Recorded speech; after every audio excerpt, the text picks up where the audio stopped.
Assalamualaikum warahmatullahi wabarakatuh. Anak-anak bunda yang soleh dan soleha, selamat pagi. Semoga keadaannya masih diberikan Allah nikmat kesehatan ya, amin. Jangan lupa tidak bosan juga. Bunda selalu mengingatkan untuk terus menjaga protokol kesehatan supaya wabah ini cepat berakhir. Jangan lupa untuk selalu mencuci tangan, berjemur, menggunakan masker, menjaga jarak, dan tetap di rumah ya. Anak-anak, hari ini KD kita tentang PPKN dan Bahasa Indonesia. PPKN nanti kita akan membahas tentang hak dan kewajiban terhadap lingkungan. Kalau bahasa Indonesia, kita akan membahas tentang poster dan kampanye. Jadi kita masih terus membahas hak dan kewajiban. Telah banyak yang telah kita pelajari bagaimana hak dan kewajiban kita dalam menggunakan listrik, menggunakan air, menggunakan minyak bumi, menggunakan kertas ya. Dan sekarang hari ini kita akan membahas tentang hak dan kewajiban kita terhadap lingkungan. Nah, tidak bosan terus, Bunda selalu mengingatkan kalau hak itu adalah segala sesuatu yang harus didapatkan oleh setiap manusia ya. Kalau kewajiban itu adalah segala sesuatu yang merupakan tanggung jawab seseorang untuk mendapatkan haknya, atau kebalikannya, karena ia telah mendapatkan haknya, maka ia harus melakukan yang namanya kewajiban. Nah, apa saja kewajiban kita terhadap lingkungan? Yang pertama, kita itu wajib menjaga kebersihan lingkungan. Dengan cara apa? Dengan cara tidak melakukan atau membuang sampah sembarangan, membuang sampah di aliran depan rumah, di got, di sungai, dan dimanapun ya. Pokoknya kita sebagai manusia harus menjaga yang namanya kebersihan lingkungan. Tidak hanya di lingkungan rumah kalian, tetapi juga di lingkungan sekolah ya. Kemudian kita bisa melakukan yang namanya penanaman pohon. Karena apa? Karena telah kita ketahui anak-anak bahwa semakin lama hutan di dunia ini semakin berkurang. Karena adanya apa? Karena adanya pembukaan lahan. Orang-orang di kota kebanyakan akan membuka lahan untuk apa? Untuk membuat perumahan, untuk membuat perusahaan, untuk membuat perkantoran, dan masih banyak yang lainnya ya. Makanya kalau di perkotaan kita sudah jarang melihat yang namanya hutan ya. Nah, makanya kita dimulai dari diri kita sendiri untuk melakukan yang namanya penanaman pohon. Bisa melakukan penanaman pohon di rumah kalian, menanam berbagai macam kebun gitu kan, bisa menanam berbagai sayuran, dan melakukan penanaman pohon di sekolah bisa juga ya. Kemudian kita bisa menggunakan jenis kendaraan yang ramah lingkungan. Nah, yang tidak menyebabkan polusi udara. Kemudian kita bisa memperindah lingkungan. Nah, dengan cara apa yang tadi bisa contohnya dengan cara menanam berbagai bunga yang bisa memperindah rumah kita, memperindah lingkungan, dan memperindah sekolah kita. Nah, itu tadi kan kewajiban kita terhadap lingkungan. Sekarang hak kita, hak yang kita peroleh dari lingkungan setelah kita melakukan kewajiban kita. Atau jika kita ingin mendapatkan kewajiban kita, maka kita harus melakukan yang namanya hak ya. Jadi hak yang kita dapatkan dari lingkungan itu yang pertama, kita bisa menikmati lingkungan yang bersih, segar dan sehat. Jika kita membuat lingkungan kita tetap indah, tetap bersih, maka kita akan mendapatkan manfaatnya juga untuk diri kita sendiri, untuk keluarga kita, untuk lingkungan kita.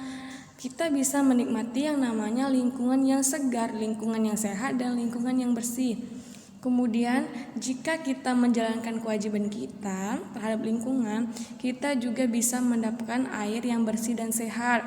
Tumbuhan dan hewan juga bakalan hidup sehat. Nah, karena berdampingan dengan manusia yang melaksanakan kewajibannya terhadap lingkungan, kita bisa terhindar dari yang namanya bencana alam. Contohnya, dengan tidak membuang sampah sembarangan, maka kan kita bisa menghindari yang namanya bencana alam banjir. Karena salah satu penyebab bencana alam banjir selain tidak adanya daerah resapan, itu bisa disebabkan oleh banyaknya sampah yang ada di sungai. Nah, makanya kita sebagai manusia harus membuang sampah pada tempatnya ya. Karena sungai itu kan bukan tempat untuk membuang sampah. Oke? Nah, selanjutnya kita bisa terhindar dari berbagai pencemaran lingkungan. Nah, anak-anak mengingatkan besarnya dampak nih yang ditimbulkan oleh perilaku manusia, maka kita selayaknya harus sadar dan harus mengembangkan perilaku dalam melaksanakan dan menjalankan kewajiban tersebut ya. Nah, itu bisa dimulai dari diri kita sendiri. Kemudian kita bisa mengajak keluarga kita, mengajak teman kita, mengajak tetangga kita. Nah, misal dengan melaksanakan yang namanya gotong royong. Gotong royong dalam membersihkan berbagai sarana prasarana yang ada di lingkungan kalian. Bersama-sama membersihkan lingkungan yang ada di perumahan kalian. Ya, itu bisa dilakukan dalam menjalankan yang namanya kewajiban terhadap lingkungan.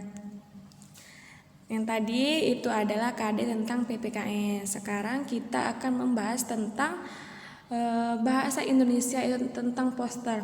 Kemarin kita telah belajar tentang poster ya.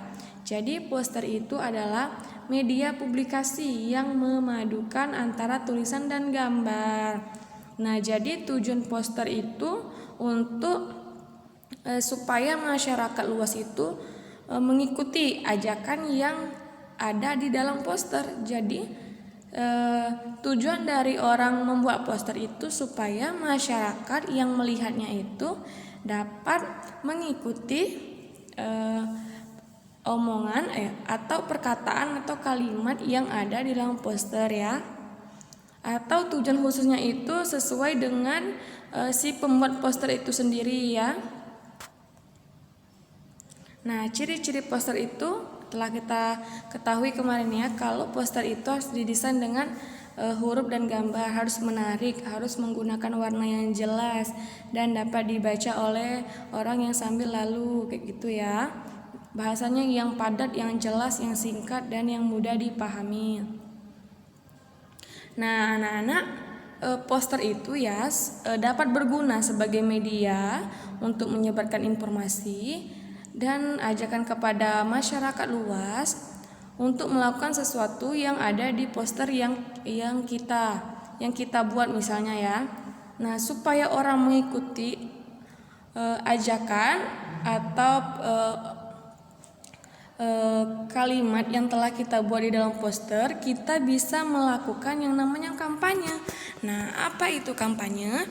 Kampanye itu adalah sesuatu tindakan dengan berbicara di depan umum. Nah, bisa berbicara itu di depan kelas, nah di dalam kelas, di depan teman-teman kalian, atau di teman-teman antar sekolah seperti itu ya. Bisa juga di keluarga kalian sendiri, untuk mengajak supaya keluarga kalian bisa mengikuti informasi yang telah kalian sampaikan tadi. Nah, tujuan kampanye itu ialah supaya orang yang kalian kampanyekan itu, orang lain itu bisa mengikuti atau supaya informasi kita yang kita buat itu tersampaikan, bisa mengikuti kalimat yang telah kita buat di dalam poster ya. Nah, ini contoh posternya. Ini contoh poster. Yang pertama ini contoh poster buanglah sampah pada tempatnya. Nah, di situ ada gambar pohon, gambar kotak sampah. Jadi kita harus membuang sampah itu pada tempatnya.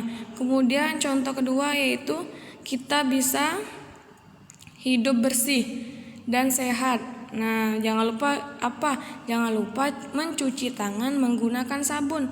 Dan yang terakhir contoh poster kita dalam belajar. Semakin cerdas maka akan semakin bermanfaat.